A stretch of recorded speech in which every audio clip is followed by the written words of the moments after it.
हमेशा की तरह एक बार फिर से मुख्यमंत्री योगी आदित्यनाथ ने सख्त दिशा निर्देश जारी किए हैं और इस बीच में उन्होंने सख्त एक्शन लेने की बात कही है। उधर लंबे समय से तैनात एडीजी जोन अब साइडलाइन होंगे। सीएम ने एसीएस अवनीश अवस्थी और डीजीपी के साथ में कानून व्यवस्था पर बैठक की है। कई जोन के आईजी भी बदले जाने पर चर्चा हुई। लखनऊ जोन में लगातार बढ़ रहे अपराध, जिसमें कि बीते दिनों में जिस तरीके से मामले सामने आए, लखीमपुर खीरी, सीतापुर, हरदोई में अपराधी बेखौफ हैं, तो कई जिलों के कप्तानों पर तबादले की तलवार लटक रही है। मगर सवाल यह है कि क्या तबादला कर देना भर काफी है? क्या तबादला घटनाओं के रोकथाम के लिए काफी है? जो शख्स एक जिले को नहीं संभाल पा रहा है, वो दूसरी जगह दूसरे जिले में जाकर के क्या वो शख्स अपनी जिम्मेदारियों का निर्वहन अच्छे से करेगा? या फिर इस तबादले का मकसद क्या है? जब भी कोई घटना होती है तबादला कर दिया जाता है, लेकिन घटनाएं बदस्तूर जारी रहती हैं। तबादले की सूची पर मुख्यमंत्री योगी आदित्यनाथ ने इस बीच में मोहर भी लगा दी है, ताकि एक सांकेतिक तौर पर इसे पनिशमेंट माना जाए, सांकेतिक तौर पर इसे समझा जाए कि हालात आपके बस में वहां के नहीं थे, इसलिए आपको दूसरी जगह किया गया। मुख्यमंत्री योगी आदित्यनाथ ने एक बार फिर से लगातार बढ़ रहे अपराध को लेकर के न सिर्फ चिंता जताई, बल्कि जल्द ही इनको काबू में करने के लिए सख्त दिशा निर्देश दिए। बीते दिनों जो घटनाएं हुई, चाहे वह लखीमपुर खीरी की हो, चाहे सीतापुर की हो, हरदोई को हो, सीएम की निगाह उन पर है और बड़ा प्रशासनिक फेरबदल माना जा रहा है कि हो सकता है। पुलिस के बड़े अधिकारियों पर तलवार लटकी हुई है।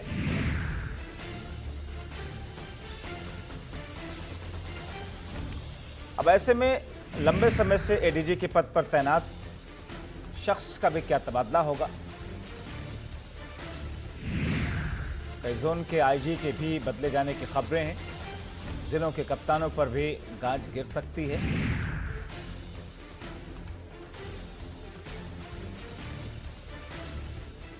रुख सीधे अपने सहयोगी की तरफ करेंगे। हमारे साथ में हमारे संवाददाता गगन मिश्रा इस वक्त सीधे जुड़ रहे हैं। गगन, उत्तर प्रदेश में बीते कुछ महीनों से, खास तौर पर कानपुर के बिकरू कांड के बाद से लगातार बलात्कार, लूट, अपहरण, हत्या, छेड़खानी महिलाओं के साथ में, ये तमाम घटनाएं सामने आ रही हैं। और क्या तबादले से ये सारी चीजें ठीक हो जाएंगी? देखिए, जब बार कई चीज़ें देखने वाली हैं, क्योंकि बिकरू कांड के बाद जब लॉकडाउन खुला था और लॉकडाउन से तब से हम जब अनलॉक की तरफ बढ़े, तो लगातार अपराधियों के हौसले बुलंद होते गए। शायद लॉकडाउन के दौरान पुलिस थक गई थी कि वो अपराधियों पर शिकंजा नहीं कस पा रही थी। अगस्त महीने की बात करें तो अगस्त महीना अपराधियों के लिए अगस्त क्रांति लेके आया। 1 अगस्त से शुरुआत होती है 5 जिलों में हत्याओं से और लगातार वो आंकड़ा बढ़ता जाता है। 1 सितंबर जब पूरा अगस्त महीना खत्म होता है तो कम से कम 150 ऐसी हत्याएं थी जो बदमाशों ने उस हत्याओं को अंजाम दिया। तो इससे हम मान सकते हैं कि पुलिस का इकबाल जो हुआ करता था जिलों के अंदर, गगन, मैं आपकी तरफ आता हूं। हमारे साथ में होता था वो उत्तर प्रदेश के पूर्व डीजीपी एके जैन जी इस वक्त सीधे जुड़ रहे हैं। उनसे जरा समझते हैं उत्तर प्रदेश के आपराधिक घटनाओं में लगातार इजाफे के हालात और उसके रोकथाम के लिए। एके जैन साहब, स्वागत है आपका R9 टीवी पर। हालात बहुत चिंताजनक है। मुख्यमंत्री योगी आदित्यनाथ ने चिंता जताई है और माना ऐसा जा रहा है कि बड़े स्तर पर उलटफेर या फिर तबादले या कुछ इस किस्म से बेहतर व्यवस्था करने के लिए प्रशासनिक स्तर पर बदलाव किए जाएंगे। मगर मैं आपसे यह जानना चाहता हूं कि उत्तर प्रदेश में आखिर वजह क्या है कि आपराधिक घटनाएं रुकती नहीं है? क्या उत्तर प्रदेश के डीएनए में ही अपराध शामिल है? कैसे आप देखते हैं इसे?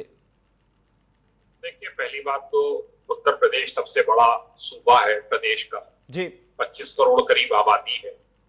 बहुत बड़ी संख्या में माइग्रेंट लेबरर्स बाहर के प्रदेशों से आ गए हैं गांवों में, ठीक है, और रह रहे हैं जी। और उनके कारण भी बहुत सी समस्याएं प्रॉपर्टी संबंधित खड़ी हो रही हैं, जिनका निस्तारण पुलिस के द्वारा आए दिन किया जा रहा है। जी। वो संपत्ति में अपना हक मांग रहे हैं जी। जो भाई वगैरह पहले से हैं वो देना नहीं चाहते हैं। ये भी एक समस्या है बहुत बड़ी।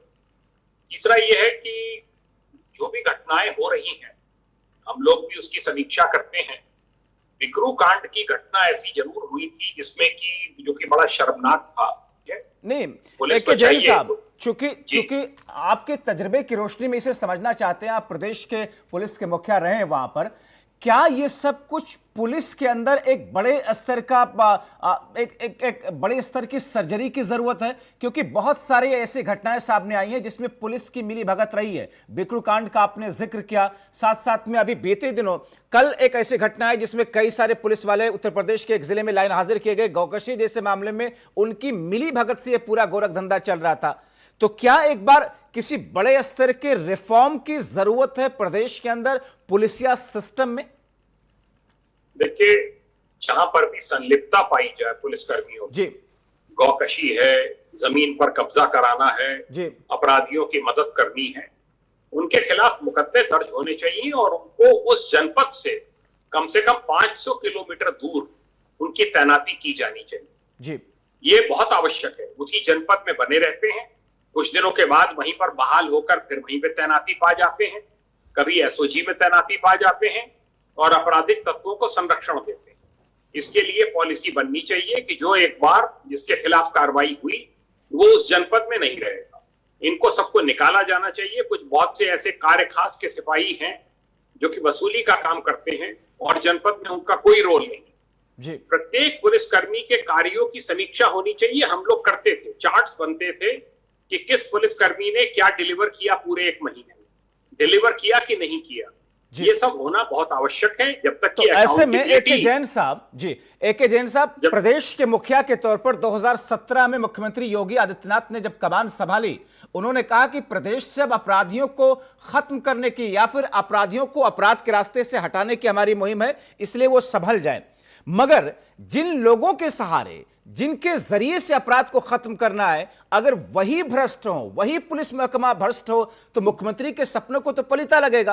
कानून व्यवस्था की जिम्मेदारी तो पुलिस प्रशासन के ऊपर में है। तो क्या मुख्यमंत्री योगी आदित्यनाथ के सपने को पलीता कुछ ऐसे अधिकारी, ऐसे अफसर नहीं लगा रहे? ऐसे लोगों को चिन्हित करके बड़े स्तर की कार्रवाई, चाहे वो नौकरियों से सस्पेंशन का मामला हो, चाहे वो नौकरियां छीनने का मामला हो, कुछ ऐसी नजीर कायम करने का वक्त अब आया है? देखिए, ये तो नजीर कायम करने का वक्त हमेशा से था। हमेशा से इतना बड़ा फोर्स है, इसमें गलत तत्वों को चिन्हित करना होगा, उनको दंडित करना होगा। जो अच्छे पुलिस कर्मचारी हैं, जो अच्छा कार्य कर रहे हैं, उनको रिवॉर्ड भी दिया जाए। जी, उनको पुरस्कृत अच्छे लोगों को पुरस्कृत किया जाए, मगर जो भ्रष्ट हैं उनके खिलाफ ऐसी सख्त कार्रवाई की जाए, उनके खिलाफ में NSA की भी कार्रवाई होनी चाहिए हमारे ख्याल से, ताकि कोई दूसरा पुलिसकर्मी, दूसरा अधिकारी ऐसी हिम्मत ना कर सके। AK जैन साहब, आपने बहुत मुफीद मशवरों से नवाजा R9 TV के माध्यम से पुलिस प्रशासन को लेकर के। हमारे साथ आप बने रहिए। दरअसल लखीमपुर में क्या कुछ हुआ, एक बार अपने सहयोगी गोपाल गिरी से समझ लेते हैं। गोपाल, जो वारदात लखीमपुर से सामने आई है, लगातार एक के बाद एक वारदातें सामने आ रही, क्या अपडेट इस वक्त है और कार्रवाइयां क्या हुई वहां पर? देखिए जब्बार, जिस तरीके से 20 दिन के अंदर लखीमपुर खीरी में ताबड़तोड़ रेप के बाद हत्या की वारदातें हुई हैं, उसके बाद जहां एक और जिला सहम का है, वहीं पुलिस सिस्टम पर भी बड़े सवाल खड़े हुए हैं। लेकिन बड़ी बात यह रही है कि घटना होने के बाद पुलिस ने ताबड़तोड़ जो है खुलासे भी किए हैं और अभियुक्तों को गिरफ्तार भी किया है। लेकिन इन सबके बावजूद भी जो है जब ऐसी घटनाएं घटती हैं तो कहीं ना कहीं सिस्टम और लॉ एंड ऑर्डर लोगों के निशाने पर होता है। जो तैयारियां इस वक्त चल रही प्रदेश के अंदर, मुख्यमंत्री योगी आदित्यनाथ की अध्यक्षता में बैठकों पर बैठक चल रही है, रणनीति बनाई जा रही है, आगे किस किस्म की शक्ल देखने को मिल सकती है तबादलों के साथ साथ? देखिए जब एडीजी उत्तर प्रदेश में एडीजी जोन की व्यवस्था की गई थी, आईजी को हटाकर, ये इस मंशा के साथ किया गया था कि जो एडीजी जोन होंगे वो जो फ्रंट लाइन के ऑफिसर्स होंगे, जो फील्ड ऑफिसर्स होंगे, वो कप्तान से लेकर थाने के इंचार्ज तक और सिपाही तक, उन सब पर नजर रखे रहेंगे, उन पर सख्त होते रहेंगे। उनकी जो कार्यशैली होगी, उनकी जो काम करने की जो शैली होगी, बिगड़ती कानून व्यवस्था पर डांट डपट लगाना, रिपोर्ट तैयार करना, रिपोर्ट तैयार करके डीजीपी मुख्यालय तक देना, ये मंशा थी सरकार की एडीजी जोन को बनाने की। लेकिन एडीजी जोन का जो एसी रूम का मोह है वो त्यागने का नाम नहीं ले रहे हैं।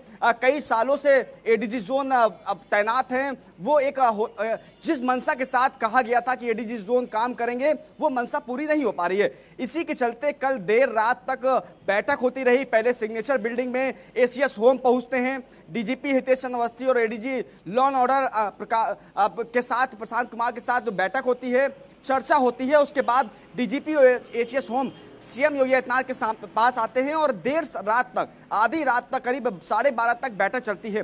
बैठक में साफ तौर पर सामने आता है कि जो एडीजी जोन लगातार लापरवाही बरत रहे हैं, जो अपने मातहतों पे, जो कप्तान पर, जो अपने थाना इंचार्ज पर सख्ती नहीं बरत पा रहे हैं, तो उनके वहां पर तैनात रहने की कोई ज़रूरत नहीं है। और माना जा रहा है कि 3 से 4 जोन के एडीजीओ को बदला जा सकता है, जिसमें लखनऊ जोन के एडीजी सबसे टॉप पर हैं, क्योंकि लखीमपुर खीरी हो गया, सीतापुर हो गया, हरदोई हो गया, उन्नाव हो गया, अपराध बढ़ रहा है। अभी कुछ ए.के. जैन साहब ने ये कहा था कि माइग्रेंट जो लेबर्स हैं वो आए हैं, क्योंकि जब माइग्रेंट लेबर आ रहे थे तभी डीजीपी हितेश चंद्र अवस्थी ने सभी पुलिस कप्तानों को ये सख्त निर्देश दिए थे कि लेबर्स आ रहे हैं, आप लोग ऐसी व्यवस्था करिए कि किसी प्रकार से जो घरेलू विवाद है, जो संपत्ति का विवाद है, वो ना उपज पाए। सभी थाना इंचार्ज ने बीट पुलिसिंग हो, बीट के पुलिस, बीट के सिपाही और दरोगा जाकर गांव में लोगों से बात करें और किसी प्रकार का विवाद ना उपज पाए। लेकिन हितेश चंद्र अवस्थी 4 बार लेट पत्र लिखते हैं, बार बार ये याद दिलाते हैं कि थाना स्तर पर जो भी विवाद हो उसका समस्या का निराकरण हो, लेकिन थाने से जो फरियादी आते हैं उनको भगाया जाता है और इसी के चलते जो विवाद होता है वो गंभीर अपराध में परिवर्तित होता है। इसी के चलते और ये स्थिति भयावह होने लगती है और उसके बाद में प्रेशर मुख्यमंत्री योगी आदित्यनाथ पर आता है। और फिर क्योंकि कानून व्यवस्था को बनाए रखने की जिम्मेदारी मुख्यमंत्री के निर्देश में जो जमीनी स्तर पर काम करने वाला पुलिस प्रशासन का अमला है वो करता है। क्या पुलिस प्रशासन का अमला पूरे तौर पर फेल है? ए.के. जैन साहब, क्या ये जो पूरी एक बड़े स्तर की सर्जरी की जरूरत है, निचले स्तर से कांस्टेबल सिपाही के स्तर से शुरुआत करने की जरूरत है ऊपर की तरफ, या ऊपर से नीचे आने की जरूरत है? क्योंकि आपको याद होगा कानपुर के बिकरू कांड में जिसमें सीओ ने एसएसपी को पत्र लिखा कई बार एसओ के खिलाफ में कि कार्रवाई नहीं कर रहे हैं, नहीं देख रहे हैं, उसके बावजूद वो उस पर ध्यान नहीं देते हैं, इस किस्म के आरोप लगे थे। ऐसी घटनाएं अलग अलग जगहों से सामने आती रही हैं। अब ऐसे में ए.के. जैन साहब, मौजूदा स्थिति में आपका मशवरा क्या है कि प्रदेश में क्या होना चाहिए? क्योंकि आपने प्रदेश के मुखिया के तौर पर, पुलिस के मुखिया के तौर पर आपने एक जिम्मेदारी निभाई है वहां की। मेरा ये मानना है वर्तमान परिस्थितियों में जी, जो इस समय उत्तर प्रदेश के मुख्यमंत्री हैं वो बिल्कुल ईमानदार शख्स हैं और वो अपेक्षा रखते हैं कि लॉ एंड ऑर्डर को मजबूत रखा जाए, और उसके लिए उन्होंने फ्री हैंड भी दिया। अगर पुलिसकर्मी उनकी अपेक्षाओं पे खरे नहीं उतरते हैं तो ये उनकी नालायकी है, उनके पार्ट पर भ्रष्टाचार है, चाहे नाकारापन है, उसकी वजह से ये अपराध नियंत्रित नहीं हो रहे। अधिकारीगण, जैसा अभी आपके रिपोर्टर भी कह रहे थे, ऑफिस से निकले, घूमे, जिलों के दौरे करें, आप ए.के. जैन साहब, मैं आपकी तरफ आ रहा हूं क्योंकि इस बीच में अभी हम लोग चर्चा कर रहे हैं और कानपुर देहात से एक बड़ी खबर आ रही है अपराध की। एक युवक को जिंदा जलाने की कोशिश की गई है। उत्तर प्रदेश का कानपुर का शहर, जहां पर एक शख्स को जिंदा जलाने की कोशिश की गई है और बताया जा रहा है कि रंजिश में डीजल डाल करके, उसे डीजल छिड़क करके उसके ऊपर में उसे जलाने की कोशिश की गई। युवक पर किस तौर पर यह प्रहार करने की कोशिश की गई है? हालांकि युवक की स्थिति इस वक्त अस्पताल में, उसे डॉक्टर बचाने की कोशिश कर रहे हैं। काफी हद तक युवक जल गया है, उसको अस्पताल के डॉक्टर्स इस वक्त बचाने की कोशिश में हैं। ग्रामीणों ने युवक को किसी तरीके से बचाया। कानपुर के रसूलाबाद कोतवाली क्षेत्र के खपरे मऊ लालू गांव का यह मामला बताया जा रहा है। तो ये एक के बाद एक जो जघन्य अपराध की घटनाएं और वारदात सामने आ रही है, जाहिर तौर पर ऐसे में कॉस्मेटिक सर्जरी से काम नहीं चलेगा, बल्कि एक बड़ी सर्जरी जो मैकेनिज्म है कानून और व्यवस्था को ठीक तरीके से बनाए रखने की, उसकी जरूरत। हमारे साथ में हमारे दोनों सहयोगी इस वक्त बने हुए हैं। थोड़ी देर में कानपुर से भी हमारे सहयोगी जुड़ेंगे, लेकिन हमारे साथ में उत्तर प्रदेश के पूर्व डीजीपी ए.के. जैन साहब बने हुए हैं, जो तमाम बिंदुओं पर अपने महत्वपूर्ण मशवरों से नवाज। उत्तर प्रदेश के सीतापुर में एक और शख्स का शव मिला है, जहां पर खून से लथपथ एक शख्स का शव मिला है। बताया ऐसा जा रहा है कि गांव के ही कुछ लोगों पर हत्या करने का आरोप लग रहा है। उस शख्स का इलाज अस्पताल में इस वक्त चल रहा है और ऐसे में शख्स के शव मिलने के बाद में सनसनी फैल गई और इलाज कानपुर में उस शख्स का चल रहा है जहां पर एक शख्स को जिंदा जलाने की कोशिश की गई। हालांकि सीतापुर में मोहाली कोतवाली क्षेत्र के मुड़ाहुसा गांव का यह मामला। हमारे साथ हमारे दोनों सहयोगी उत्तर प्रदेश के पूर्व डीजीपी इस वक्त बने हुए हैं। एके जैन साहब, अभी हम लोग चर्चा ही कर रहे थे कि कानपुर और सीतापुर से दो चौंकाने वाली खबर। एक जगह एक शख्स को जिंदा जलाने की कोशिश की गई, हालांकि किस्मत उसकी थी कि वो बच गया, अस्पताल में इलाज चल रहा है। दूसरा शख्स सीतापुर में जहां पर उसका शव मिला। इतनी सख्तियों के बावजूद, इतनी ज्यादा दिशा निर्देश के बावजूद, मुख्यमंत्री के चिंतन मंथन के बीच में आपराधिक घटनाएं लगातार बढ़ रही हैं। सर देखिए, अपराध तो हमेशा से उत्तर प्रदेश में होते रहे। हर अपराध को उसकी मेरिट पर देखा जाना चाहिए। हर अपराध के साथ में हमको ये तय कर लेना चाहिए जैसी सूचना आए कि इसमें एनएसए लगेगा, इसमें गैंगस्टर्स एक्ट लगाया जाएगा जी, इसमें ये कार्रवाई होगी, इसमें हिस्ट्री शीट खुलेगी, इसमें गैंग दर्ज होगा। ये सब जो कार्रवाइयां हैं, ये सब हम लोग एंश्योर करते थे, रजिस्टर पर मेंटेन करते थे कि इस घटना में ये कार्रवाई करनी पड़ेगी। ये पहले जैसी घटना की सूचना आए उसी समय तय हो जाना चाहिए। घटना की गंभीरता और को कहीं ना कहीं उसमें एक लूप होल और कहीं ना कहीं उसमें कमी देखने को मिल रही है। शायद ये एक वजह है। और जैसा कि आप कार्रवाइयों की बात करें तो एक बार मैं समझ लेता हूं, गोपालगिरी, कार्रवाइयों को लेकर के अब तक कोई अपडेट आ सके लगातार जो घटनाएं हुई लखीमपुर खीरी में? देखिए जब्बार, अगर हम घटनाओं की बात करें तो जिस तरीके से लखीमपुर खीरी में घटनाएं गंभीर हुई, हम पहली घटना का जिक्र कर लें जो सबसे पहले रेप के बाद हत्या का मामला हुआ था और जिसमें राजनीतिक पार्टियों ने भी अपना स्टैंड किया था। प्रियंका गांधी से लेकर अखिलेश यादव और मायावती का ट्विटर वार चला और उसके बाद जी, यानी कि कहीं ना कहीं आकर के चीजें उलझ जाती हैं। और ऐसे में गगन, सवाल यह है कि उत्तर प्रदेश की राजधानी लखनऊ में जहां पर सारी नीतियां बनती हैं, जहां पर पुलिस हेडक्वार्टर है, जहां पर सारे बड़े अधिकारी हैं, ऐसे में कहीं ना कहीं एक बड़ा प्रेशर तो उन सभी लोग अधिकारियों के ऊपर में होगा। क्या अब आगे कुछ बड़ा मैकेनिज्म जिसको आगे आने वाले दिनों में देखा जा सकता है? तैयारी इस बात की क्या चल रही है? देखिए, एक बात समझने की जरूरत है जब्बार, जब इस डीजीपी से पहले जब ओपी सिंह डीजीपी हुआ करते थे तब वो सिग्नेचर बिल्डिंग बाद में बनी है, लेकिन जब अपने कार्यालय में बैठते थे तो उन्होंने अपनी सर्विस का डीजीपी पोस्ट में रहते हुए 10% ही उन्होंने अपने कार्यालय में बिताया है। 90% उन्होंने फील्ड में जाकर लोगों में, थानों में गए हैं, जिलों का दौरा किया है। जो फील्ड ऑफिसर के बीच में दहशत मस्ती थी कि एक डीजीपी कभी भी किसी भी जिले किसी भी थाने में जा सकता है, तो वो जरूरत है एक बार फिर से कि जो सिग्नेचर बिल्डिंग में ऑफिसर्स बैठे हुए हैं उनको फील्ड में जाने की जरूरत है।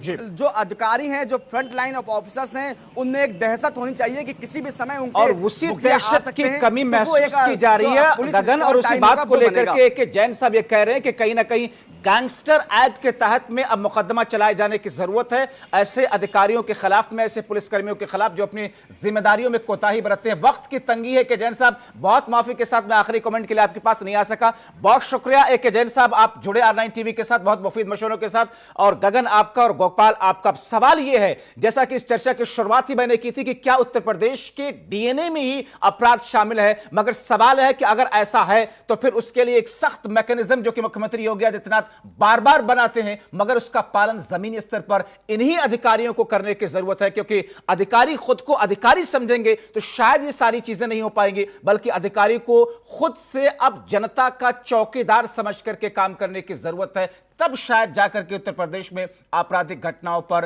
अंकुश लगेगा।